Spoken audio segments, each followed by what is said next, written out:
दोस्तों ये है भूमि विधि एलएलबी थर्ड ईयर का एक सब्जेक्ट है लैंड लॉ। आज हम पढ़ने वाले हैं यूनिट फर्स्ट का। ये बहुत ही इंपॉर्टेंट क्वेश्चन है जिसको आज हम कवर करने वाले हैं। राजस्थान किराया नियंत्रण अधिनियम 2001। राजस्थान किराया नियंत्रण अधिनियम 2001 के पारित किए जाने के प्रमुख कारणों को बताइए तथा इस अधिनियम एवं 1950 में इस संदर्भ में पारित अधिनियम के प्रमुख अंतरों को बताइए। यानी इसके अंदर हम बहुत सारी चीज़ें पढ़ेंगे, जैसे कि 1950 का जो अधिनियम है उसके अंदर क्या कमियां रही, ठीक है। उसके बाद हम ये पढ़ेंगे कि नया जो अधिनियम है 2001 के अंदर आया है उसकी क्या विशेषताएं, क्या खास बात है उसके अंदर। जैसे कि किराया तय करने का अधिकार होगा, रसीद पाने का अधिकार होगा, किराया संदाय करने की रीति क्या रहेगी उसके बारे में हम पढ़ेंगे। और साथ ही जो किराए का पुनरीक्षण है वो क्या है, सीमित कालावधि की किराएदारी क्या है, किराएदारों की बेदखली क्या है, किराया अधिकरण का गठन क्या है, अपील किराया अधिकरण का गठन क्या है, भूस्वामी एवं किराए के कर्तव्य क्या हैं, ठीक है। ये सब चीज़ें हम पढ़ने वाले हैं। और इसके साथ ही 2017 जो है उसके अंदर संशोधन किए गए थे। 2017 के अंदर जो प्रमुख संशोधन किए गए हैं उसको भी हम पढ़ने वाले हैं। तो चलिए सबसे पहले ये शुरू करते हैं। और सबसे पहले हम ये जो 2001 है इसके अंदर क्या इसकी प्रमुख विशेषताएं हैं, सबसे पहले हम इसको पढ़ने वाले हैं। तो चलिए शुरू करते हैं। सन 2001 का राजस्थान किराया नियंत्रण अधिनियम अनेक विशेषताओं को अपने में समाहित किए हुए है।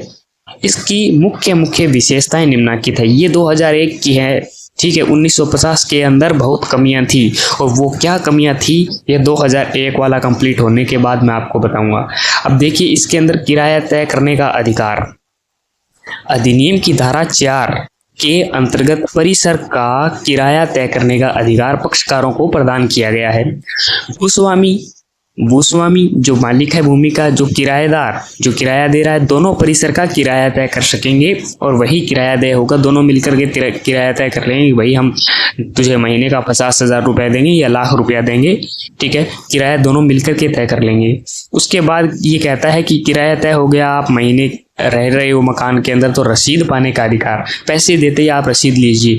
अधिनियम की धारा 5(2) के अंदर भूस्वामी का यह कर्तव्य अधिरोपित किया गया है कि किराए की राशि दे तथा किराएदार को ऐसी रसीद पाने का हकदार माना गया है। इसका मुख्य उद्देश्य किराए के संदाय के संबंध में उत्पन्न होने वाले विवादों का निराकरण करना है। विवाद पैदा हो जाता है कि भाई मैंने तो तुझे पैसे दे दिए, तू झूठ बोल रहा है, मैंने तो तुझे 3 तारीख को पैसे दिए थे, मैंने तुझे 28 तारीख को पैसे दिए थे, तू अब और मांग रहा है, ठीक है। विवाद उत्पन्न न हो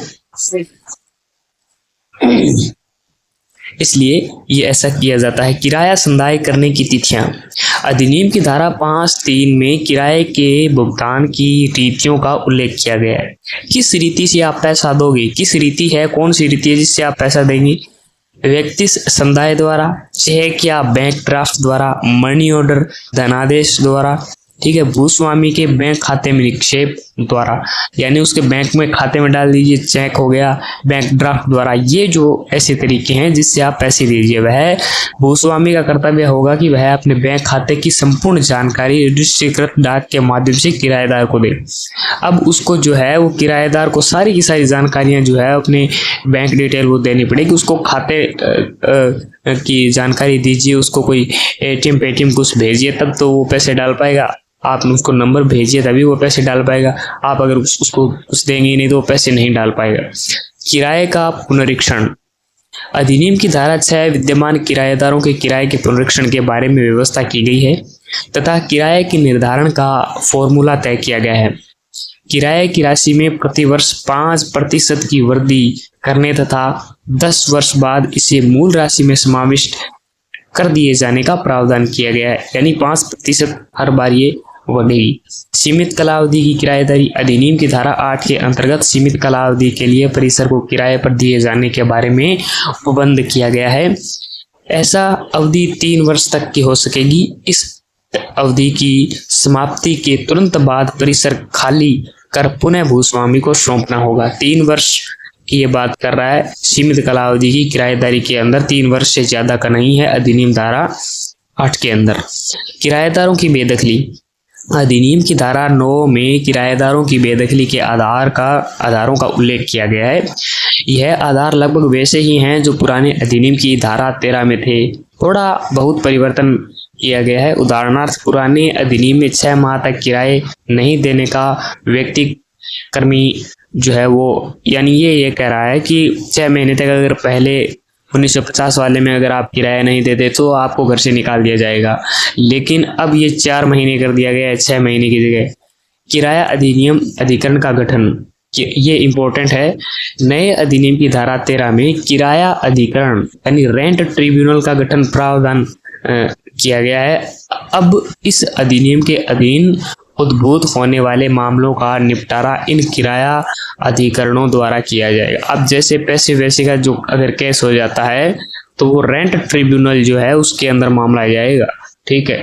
अपील किराया अधिकरण का गठन, अधिनियम की धारा 19 में अपील किराया अधिकरण अपीलेंट किराया ट्रिब्यूनल के गठन का प्रावधान किया गया है। इसमें किराया अधिकरण के निर्णयों के विरुद्ध अपील की जाती है, यानी पैसे नहीं दिए, रेंट ट्रिब्यूनल में चले गए, अब वहां पर आप अपील कर सकते हो।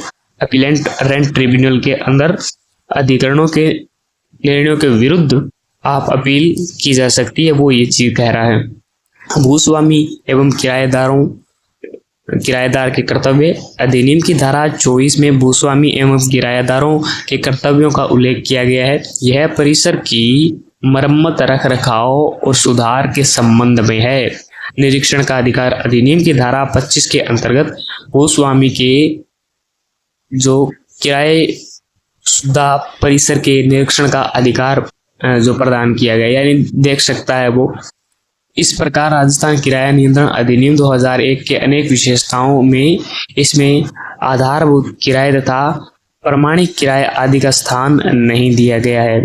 ये बात ये कहता है। अब संवैधानिकता जो ये बात करता है, कमल किशोर बनाम स्टेट ऑफ राजस्थान क्या कहता है, ये जो है ये कहता है कि इस मामले में संवैधानिकता को चुनौती दी गई है। राजस्थान उच्च न्यायालय द्वारा इसे संवैधानिक ठहराते हुए यह कहा गया कि किराया नियंत्रण का विषय संविधान की समवर्ती सूची का विषय होने से राज्य विधायिका को इस पर विधि बनाने का अधिकार है। इस पर राष्ट्रपति की सहमति भी मिल चुकी है। अतः यह नहीं कहा जा सकता कि राज्य विधायिका ऐसा अधिनियम पारित करने के लिए सक्षम नहीं है। राष्ट्रपति की सहमति मिल चुकी है, समवर्ती सूची है, समवर्ती सूची के अंदर आता है ये राजस्थान किराया नियंत्रण अधिनियम, जो ये वहां पढ़ना रेंट वाला है। अब ये क्या कहता है राजस्थान किराया नियंत्रण अधिनियम, उसके अंदर संशोधन क्या रही 2017 के अंदर, लेकिन इसको पढ़ने से पहले 2001 के बाद 2017 में संशोधन हुई, लेकिन उससे पहले मैं आपको ये बताता हूँ कि ये क्या कहता है और ये क्यों बनाया गया, क्या इसकी जरूरत पड़ गई। ठीक है। भारत जो है वो एक कृषि प्रधान देश है, ठीक है, जिसमें राजस्थान का विशेष स्थान है। यहाँ की लगभग 80% जनसंख्या गांवों में निवास करती है तथा कृषि पर निर्भर है। कृषि मानसून का जुआ है, जहाँ यहाँ कभी अनावृष्टि होती है, कभी अतिवृष्टि, कभी ज्यादा बारिश हो जाती है, कभी कम। परिणाम स्वरूप लोगों का कृषि पर निर्भर रहना दुर्भर होने लगा। अतः स्वतंत्रता प्राप्ति के समय और उसके पश्चात लोग गांवों से शहरों की ओर पलायन करने लगे। इससे नगरों एवं शहरों में जनसंख्या का दबाव बढ़ने लगा। राजस्थान उच्च न्यायालय द्वारा चुन्नीलाल बनाम वी महाराज के मामले में यह कहा गया कि जनसंख्या में वृद्धि तथा नगरीकरण की बढ़ती हुई प्रवृत्ति के कारण राजस्थान के नगरों एवं कस्बों में आवासीय सुविधा की बहुत कमी थी और अब भी है। पाकिस्तान के विस्थापित लोगों को बड़ी संख्या में आने का भी काफी असर पड़ा। इसके फलस्वरूप अधिक किराया प्राप्ति करने के उद्देश्य से भूस्वामियों में किराएदारों को बेदखल करने की दुष्प्रवृत्ति बढ़ी। इस स्थिति में समाप्त करने तथा किराएदारों की दशा सुधारने के लिए अधिनियम पारित किया गया और उसमें कुछ हितकारी उपबंध किए गए। अब ये कह रहा है कि पाकिस्तान से भी लोग आए आज़ादी होने के बाद, गाँव के अंदर जो अकाल पड़ने लगे, बारिश कम होने लगी। अब गाँव के पाकिस्तान वाले जो इंडियंस थे, हिंदू लोग थे, वो क्या करने लगे, शहरों की ओर आने लगे। अब शहरों के अंदर जो है वो इतने मकान नहीं थे, इतनी बिल्डिंगें वगैरह थी नहीं। हमारा देश गरीब भी था सब, तो उनको अब जो है वो किराए पर वो मकान लेने लगे, वहां रहने लगे, ठीक है। लेकिन और बहुत ऐसे लोग थे जो एक तरीके से बेघरी समझ लीजिए आप थे, और ये जो भूस्वामी है ये किराएदारों की बेदखली करने की दुष्प्रवृत्ति इनके अंदर बढ़ने लगी, ठीक है। तो वो कैसे बढ़ने लगी, क्योंकि अब जैसे ये 1950 के अधिनियम के अंदर क्या कमियां रही, अब ये कह रहा है जैसे दूसरी तरफ किराएदार भी परिसरों को अनावश्यक रूप से रखने लगे। यानी आप बात को समझिए कि शहरों के अंदर घर तो है नहीं, ठीक है, वहां पर घर नहीं है, लोग बहुत ज्यादा हैं। अब कोई भी आदमी आ जाता है और वो एक घर के अंदर रहने लगता है। अब वो रह रहा है, उसको 1 साल हो गए रहते हुए, वो 1 महीने का जो है वो 10,000 रुपये किराया देता है, और वो कह रहा है कि भाई मैं तो यहाँ पर 2 साल रहूंगा। लेकिन और जो लोग आ रहे हैं वो ये कह रहे हैं कि हम जो है वो महीने का 20,000 रुपया देंगे, ठीक है। ये तो 10,000 रुपया दे रहा है जो पुराने वाला है, लेकिन ये जो है वो 20,000 रुपया दे रहा है जो नया व्यक्ति आया है। तो इसलिए किराएदार जो होते हैं वो एक तो ज्यादा टाइम तक जो है वो मकान मालिक के घर को रोके रखने लगे, और दूसरा मकान मालिक है जो कई बार क्या होता बिना कारणों के ही लोगों को घर से निकाल देता कि भाई कोई दूसरा व्यक्ति है वो हमको 20,000 रुपया दे रहा है, तो 10,000 ही रुपया दे रहा है। तो इस तरीके से कमियां थी। जो भूस्वामी था, जो भूमि का मालिक था, उसको भी पैसा चाहिए था, वो घर से लोगों को निकालने लगा, ठीक है। और साथ ही घर की कमियां थी, जो किराएदार वो कहाँ जाए, तो किराएदार क्या करता, घर को रोके रखने लगा ज़्यादा देर तक। तो किराएदार को ज़्यादा किराया देना पड़ा, वो ज़्यादा किराया देना नहीं चाहता था, भूस्वामी को ज़्यादा किराया चाहिए था, ठीक है। और भूस्वामी जो है किसी दूसरे व्यक्ति को रख नहीं पा रहा था, और कुछ भूस्वामी घर से लोगों को निकाल देते थे। इसलिए भूस्वामी और जो किराएदार दोनों ही जो है वो नाराज हो गए थे कि अब क्या किया जाए, इस चीज़ से कैसे निपटा जाए। क्यों घर थे नहीं, 1950 के अंदर अकाल पड़ते तो लोग जो है वो शहरों की तरफ आने लगे, पलायन करने लगे पैसे कमाने के लिए, रोजी रोटी कमाने के लिए। अब राजस्थान किराए नियंत्रण अधिनियम के अंदर संशोधन हुए अधिनियम में 2017 द्वारा। अब इसके अंदर कुछ एक चीज़ें और है जो मज़ेदार हैं, आपको पढ़नी चाहिए। परिसर की सुख सुविधा एवं मरम्मत आदि से जुड़े विवादों के विनिश्चय के लिए किराया प्राधिकारी की नियुक्ति का प्रावधान किया गया है, ठीक है। किराया प्राधिकारी, ये समझिए, सुख सुविधा एवं मरम्मत आदि से जुड़े विवादों के विनिश्चय के लिए, यानी अगर आपको सुख सुविधा नहीं मिल रही है तो उससे अगर जुड़ा हुआ विवाद है तो किराया प्राधिकारी वहां पर जाएगा। किराया प्राधिकारी के आदेशों के विरुद्ध अपील आदेश के 7 दिन के भीतर किराया अधिकरण को होगी। अब देखिए ये क्या कह रहा है, ये किराया प्राधिकारी और साथ ही किराया अधिकरण, ये चीजें की गई है। 7 दिन के भीतर आप अपील कर सकते हैं। परिसर लिखित करार के बिना न तो किराए पर दिया जाएगा और न ही किराए पर लिया जाएगा। करार होना जरूरी है, लिखित करार करो भाई, ताकि कोई फ्यूचर में कोई डिस्प्यूट राइज ना हो।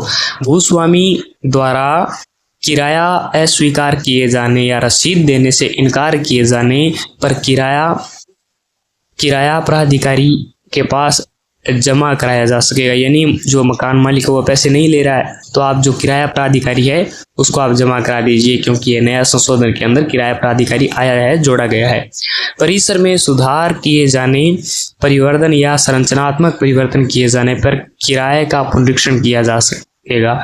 यानी कुछ चेंजेस कर देते हैं, पेंट कर दिया, एसी लगा दी, घर के अंदर अच्छे पंखे लगा दिए, बेड लगा दिए नए, ठीक है, फर्श जो है वो नया कर दिया, तो अगर चेंज किया गया तो किराया बढ़ा सकता है मकान मालिक। अर्जी या अपील के लंबित रहने के दौरान भूस्वामी की प्रार्थना पर दोनों पक्षों को सुनने के पश्चात किराया अधिकरण द्वारा किराए की तुरंत संदाय या आदेश किराएदार को दिया जा सकेगा, ठीक है। मतलब दोनों पक्षों को अच्छे से सुना जाएगा, फिर फैसला रहेगा।